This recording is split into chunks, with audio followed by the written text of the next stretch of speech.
This is Wisdom Teachings with David Wilcock, and you are here today with me in the living universe, experiencing the dance of human life. And what does it really mean to be a conscious being? Wisdom teachings are our key to give us practical knowledge that can change our lives today, bringing us more happiness, more fulfillment, more of the things that make our lives functional and productive, and aware that the universe has an agenda. We are not here living these lives without any greater purpose or greater beingness. We are actually part of an integrated homeostasis. The universe is alive, and how you think and how you treat others will have a direct bearing on what you experience. That's commonly called the law of attraction. It's a very normal principle when people get into self-improvement and spirituality, and that's what we here at Gaiam TV are all about. I'm very excited to have the opportunity to work with Gaiam TV because self-improvement videos are on this network. There's over 5,000 different titles just right now, and that's growing all the time, including 50% or more of all the yoga videos out there. There's a whole bunch of fitness videos. You can get into psychological healing. You can get into mysteries of the universe. And in this show, I'm going to try to cover a lot of different material. These first 6 episodes are really where we set the stage of the living universe, and I go through the source field material, which we'll talk about in a minute. And then from there, I want to branch out and have the show be co-created with you. So I would like you to send your emails. Everybody who's a subscriber to Gaiam TV, you have full access to all the videos, unlimited high-definition streaming. And best of all, you can send us your questions. I will read them. We will choose the best questions and have you submit videos of yourself asking a question. And then you will be on the show if your video gets chosen. Try to keep it to less than a minute in length, and we'll put you on the show, and then I will answer your questions. So do you want to talk about government conspiracy, Illuminati? Do you want to talk about extraterrestrials, UFOs? Do you want to talk about what my insiders have told me about sometimes some guys have met over 200 types of human extraterrestrials? Do you want to talk about ways in which your life can be practically improved? Are you having problems in your relationship? Are you having problems with your boss? Are you having problems with your family? Are you trying to meditate and finding out that you're having trouble getting to the right level? Anything and everything that you might want to know about, the Wisdom Teachings incorporate all that stuff. And this forms an interactive show. We're using modern technology to bridge the gap so we can have a discussion here. Today's episode is going to still be setting the stage. As I said, there's a nucleus of the first 6 where we're going to set the stage to talk about philosophy. So you can always go back and watch these first 6 episodes to have a scientific foundation for the philosophical discussions that will follow. So again, our main body of data that this is all drawing off of is the idea of the source field. That term is what I coined it because everybody who discovers this, and there's been many scientists who have, they all give a different name for it. The source field is the concept that space, time, energy, matter, and biological life are all part of a universal consciousness. That means the matter that's around you, the matter that makes this set, the matter that makes me, it's all part of a conscious, living universe. That's probably the biggest shift in human consciousness that we've ever had. It's bigger than the idea that the Earth is round when we thought it was flat. It's bigger than the idea that the sun is in the center of the solar system when we used to think that the sun and all the planets were orbiting the Earth. This is such a shift because right now we think life is this dense concentration that's all on Earth, and then everything out there is dead. And now what we're finding out is it's just the opposite. The universe is teeming with life. And not only that, but biological life is not the intrinsic nature of what life is really about. In conventional science, we say that life is the byproduct of the simple biological cells that make it up. Without cells, without their respiration, without eliminations, without the ability to move around, you don't have life. That was the old definition. The new definition of life is that life begins energetically. And there's a lot of interesting things that I have in my book, The Source Field Investigations, that give us scientific validation for that. As I said, there's over 1,000 academic references here, many of which are peer-reviewed from top scientists. Anybody who says otherwise is lying, because you can go and check it for yourself. On the ebook, every reference is clickable. You can go back to the internet, read the original references, and find this out for yourself. So today, our focus is going to be on healing. I want to talk specifically about how the energy of the universe makes your DNA, and then how that energy can be used for healing. We started to get into this in the last episode, but now I really want to focus on it and take you to an even deeper level. This paves the way not only for healing technology, in which we can have energy medicine, but we can also take it into how your mind and your faith and your belief can heal you. And once you really understand this, once you're armed with scientific proof, you have the wisdom teachings in your hands. You have the knowledge of what the Hindus called prana, of what the Taoists called chi.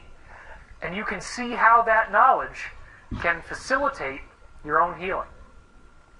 So, we talked in one of the previous episodes about the DNA phantom effect.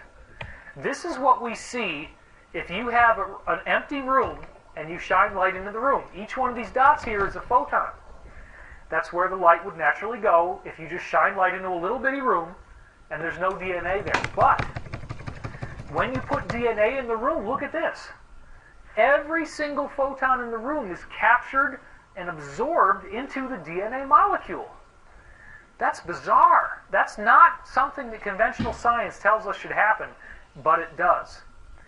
And what was even stranger than that was that when you take the DNA out of the room, there's a phantom where the light continues to spiral in the same pattern even though the DNA is gone.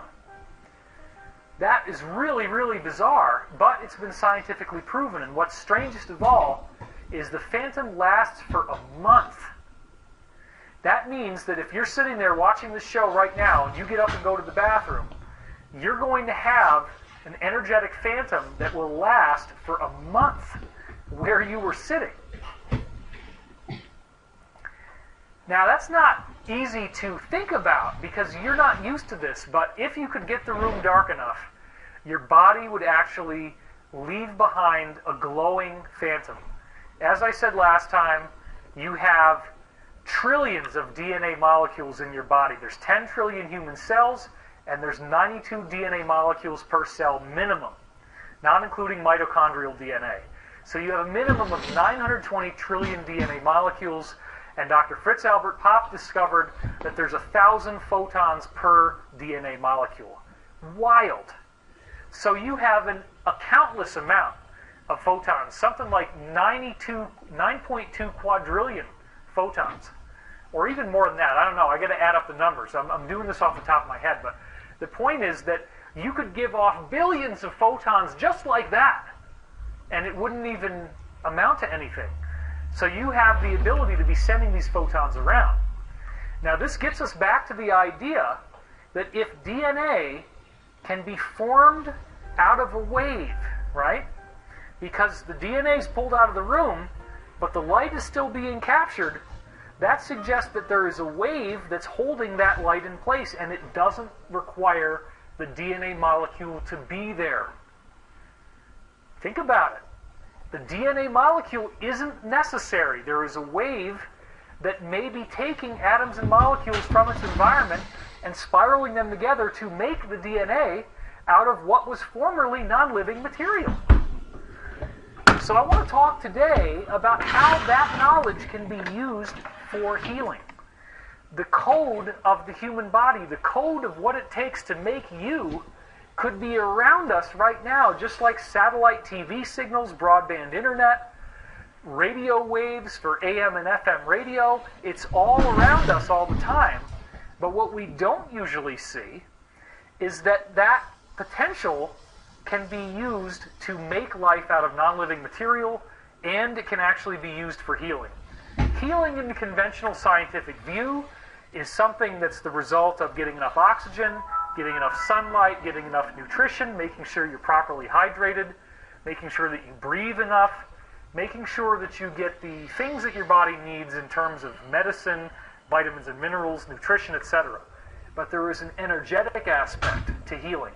And the energetic aspect may actually be as important or possibly even more important than all of the other things that we think are related to healing right now. And if you don't believe me, let's go through the scientific proof right now that will make the case. First of all, the same scientist, Dr. Peter Garyaev, who came up with the DNA phantom effect, made a stunning discovery about how that DNA phantom, how that wave function of DNA can actually directly cause healing to occur. This is amazing. He took seeds that were killed by radioactivity from Chernobyl, the worst radiation disaster in modern times. It was a huge, huge problem. We're very fortunate that it wasn't any worse, actually.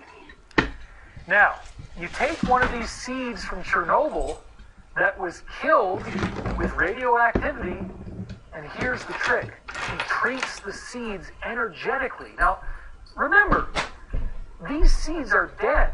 It looks like a seed, but the information that makes up the DNA, the particles that made DNA, they're all scattered around. A DNA molecule is like a crystal. The crystal has to be in a certain structure.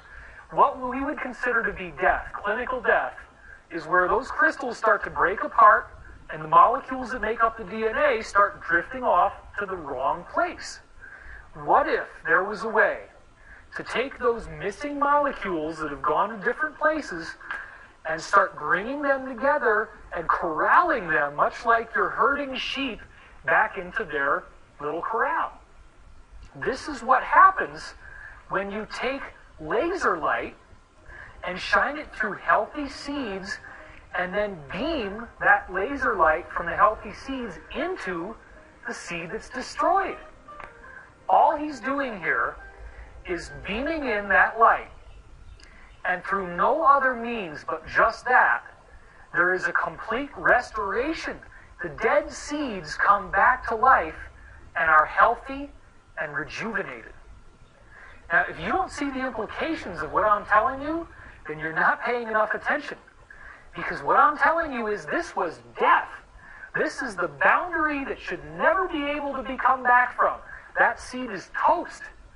But think about it. If you have a wave function in the universe that can take non-living material, like hydrogen and oxygen molecules in water, let's say, or silicon in beach sand, and actually make life out of that, and we're kind of jumping ahead because that's next week's episode, but let's say you could do that.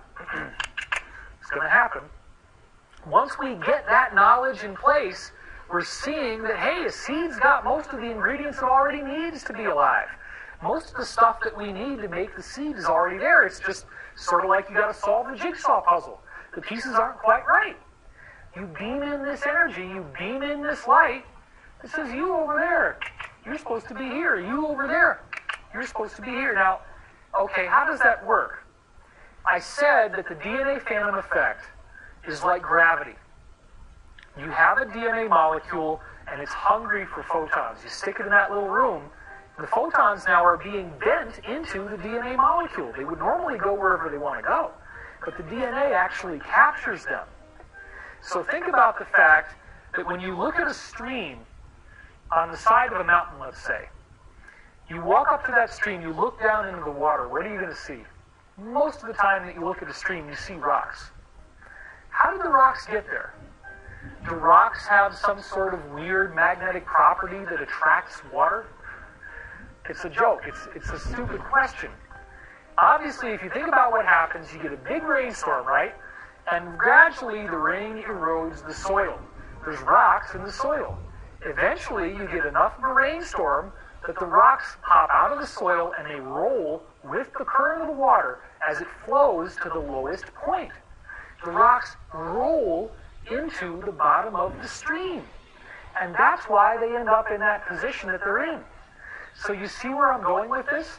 You see that what I'm telling you is that the same thing happens in the DNA molecule, such as in that seed that was destroyed with radioactivity. You roll the particles that got killed and moved to the wrong position. They roll back to where they belong, and they roll back together to make DNA because the gravity of the wave is there. Now, if you beamed in light from some other type of species, if it had nothing to do with the seed, then this wouldn't work. What's happening is that each type of life form has its own specific code, and that code can be digitally stored into a photon. That's a new piece of science, you see. This is not the science you heard in school. It only works because you have that specific type of light.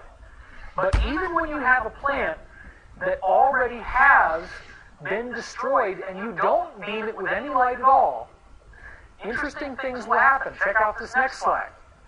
We're going to slide, boom, there we go.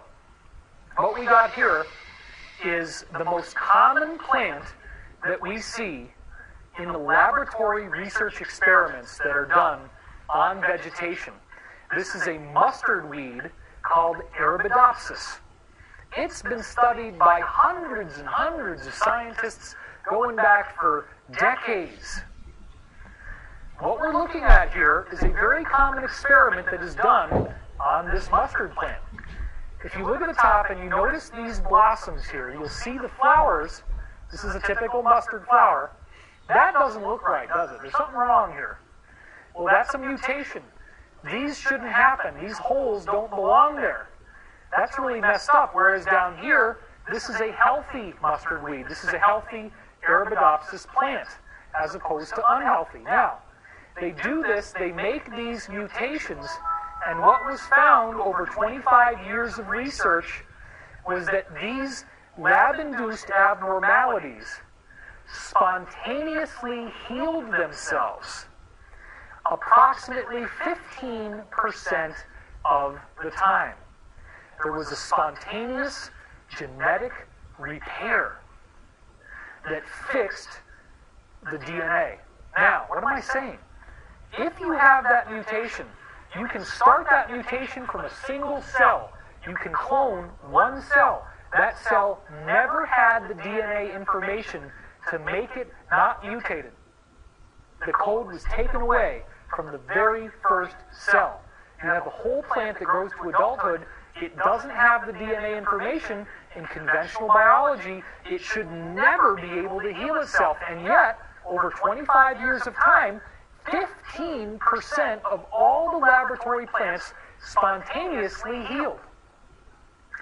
What do you think this means for a company like Monsanto?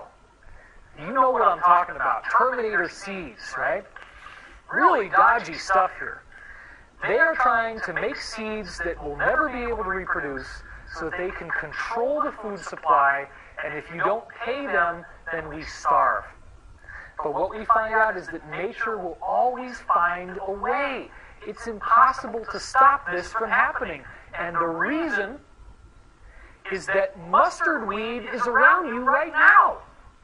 You have the information around you in the air right now that makes mustard weed, that makes crustaceans, that makes snails, that makes the blue whale, that makes tigers, bears, pine trees, birds.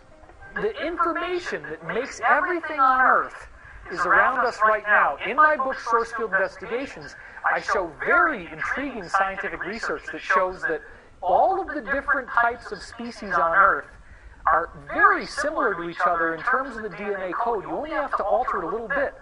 The difference between human and dolphin is very small. Even the difference between humans and dogs and rats and mice and monkeys, it's very, very close. So it's the same basic wave with subtle alterations that's causing this to happen, causing different species to occur. And I want to take you further down the rabbit hole, or maybe let's say the rat hole, of healing when we talk about Daryaev's research with the rat pancreas. The rat, I'm not going to laugh on camera because that would be very unprofessional and I'm not going to do that. But let's take these rats and let's do nasty things to them, because that's what you got to do with science. You can't be kind. You got to throw ethics out the window here. So what are we going to do? We're going to poison these rats. We're going to make sure that under normal circumstances they would die of diabetes. And when you die of diabetes, you lose your pancreas. The toxin that they use to do this is Aloxan. It's been done in Moscow in 2000, Toronto in 2001, Nizhny Novgorod in Russia in 2005. The control group of rats, the ones that don't get any special energetic treatments, develop diabetes and they die within 4 to 6 days. That's normal. Their blood sugar goes through the roof and their body cannot regulate the blood sugar because they don't have the insulin. Your pancreas is necessary to make insulin, right? You with me so far? The second group is given an identical dose of the same toxin. And based on everything I've been telling you, what do you think is the missing variable here for the treatment? The missing variable is that the pancreas and spleen are surgically removed from a rat that's still alive and healthy, because that's what this rat is missing now.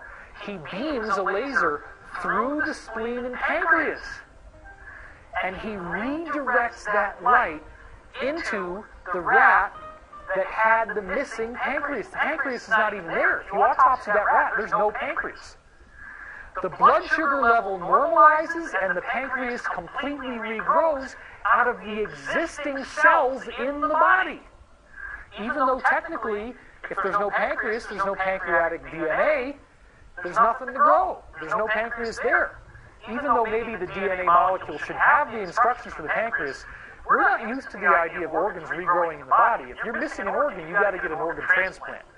This is the equivalent of an organ transplant, but this healing light could travel up to 20 kilometers, and you still regrow the pancreas. It only required the code, and then existing stem cells and cells that just float through your bloodstream will actually be retooled, and they'll grow together and make a pancreas, and it only takes a little over a week. So think about the fact that rats and humans are very similar, and ask yourself, are we making use of the best that medical technology has to us to offer today? Not even close. The field of energy medicine is going to completely revolutionize the world. What we're seeing here is 15 different rats that are color-coded. Here's rat number 1, here's rat number 15. This is the number of days. This is day number 1. They're all given the same toxin here, and then we wait until their blood glucose level is up to a 34, which is normally what would kill them. This is the moment that they're about to die on day 4. With 4 to 6 days, that's where they all would die. He didn't even start giving them the treatment until day 4. Now notice what happens here. Some of the rats do die, but the majority of them don't. They stabilize, their blood sugar doesn't get any worse. We're going down here day 4, 5, 6, 7, 8, 9, and then suddenly, at about day 10 or day 11, boom, look at this, the blood sugar is dropping, and it drops and drops until by day 11, it's actually going all the way down. Day 12, they've all normalized. All the survivors, which is over half of all those rats, have survived. And when you later look at them, either with an MRI or a CAT scan, or maybe they autopsy them, which is not a really nice way to reward them for surviving, but they have a pancreas. It's fully restored.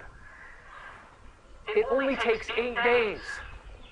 And don't forget what I talked about in the previous episode with Budakovsky. He took a holographic picture of a raspberry plant, and he beamed the holographic light into a raspberry tumor that we see here, and lo and behold, the tumor becomes a stem cell seed that grows into a healthy raspberry plant, showing no evidence of ever having been cancer. So this completely changes what we would think about a tumor. You don't necessarily have to eliminate the tumor. It's just cells that need to be repositioned in the body. That's huge. Now, before we end the show, I want to talk a little bit more about something that has huge implications for health and consciousness. I want to talk about Burlakov's experiment with fish eggs. This is an egg that's mostly developed. You can see the head of the fish coming out. Other eggs might be much less developed, where there's only a little germ spot in there, and you don't see any fish growing yet. What Burlakov did is he takes these fish eggs and he brings them into contact with each other so light can pass between them. And some of the eggs are brought together when one is slightly younger and one is slightly older. In other experiments, you take an old egg where the fish head is already popping out and the tail just hasn't grown yet, and then you take another one that's very young. Now, what do you think starts to happen as these eggs are brought closer together? Well, in normal science, nothing should happen. But he actually found out that there was a healing effect. A slightly younger egg brought next to a slightly older egg will have its healing rate speed up. It actually goes and catches up with the older eggs. But here's the really crazy part. If one set of embryos are significantly older than the others, the younger embryos have a massive health. Their health is stolen from them. They are robbed of their vitality. They lose vital energy. They gain birth defects, and they will die off. They literally shrivel up. So think about what I'm saying here. The core of health, the core of your vitality, is the photons that are stored in your DNA. When your body is sick, the area that is sick will have a reduction in photons. And what we're seeing with Burlakov's fish egg experiment is that those health effects directly are a factor of the photons, and you can have your photons absorbed. Now, here's a room where you got older eggs and younger eggs, and the older eggs have this gravitational field that's pulling the health, robbing the health right out of those weaker eggs. But, now this is what's really important. This is the wisdom teaching for this week. If he put a piece of glass in the way, the glass blocks the light from going through and being absorbed by the stronger eggs. So the stronger eggs are still raking out photons from the weaker eggs here, but the photons are banging against this wall, and they never make it through, so then they just zing back into another egg. They don't get weak, they don't lose their vitality. You have the capability to protect yourself from people trying to take your quote-unquote energy. This suggests that life and growth is due to a field of energy, that it can be transferred from one person to another. In nature, the mother fish are very careful to lay their eggs in separate locations, and the field will correct for birth defects. Burlakov was able to create mirrors that jiggled the light going into the eggs, and when he did that, they started to mutate. They grow two heads, a funny fin where it doesn't belong. If you take that light and heal it, the actual mutations go away as the fish keeps growing. Very, very interesting. So younger embryos will actually gain in health if they're close to the older eggs, but if they're too young, they die off because the older eggs absorb their energy. Now, if you're thinking what I'm thinking, energy vampire, right? People that try to steal your energy. What happens when somebody comes at you with anger and with shame? You crunch in, right? You get that posture change. It's as if, remember, you have 92 trillion DNA molecules, or 920 trillion DNA molecules in your body at least, each one of which has 1,000 photons. Think about how much of your energy someone could potentially be absorbing by getting angry or aggressive. Think about the fact that the glass can protect those eggs. Now, what is the equivalent of the glass?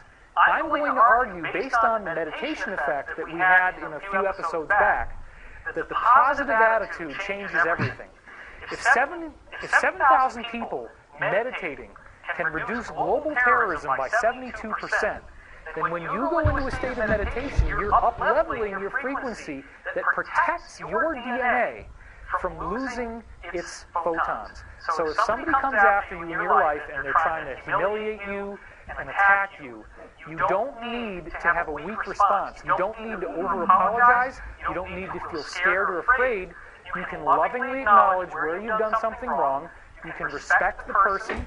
But you don't need to bleed out your energy by feeling as if you've been crushed, by feeling humiliated, by feeling terrified.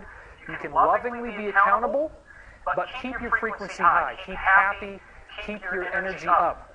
And in so doing, you won't be losing your vitality to others. That's your wisdom teaching for this week. I'm David Wilcock. This is Gaiam TV, Wisdom Teachings with David Wilcock. We'll see you back here next Monday. Thanks a lot.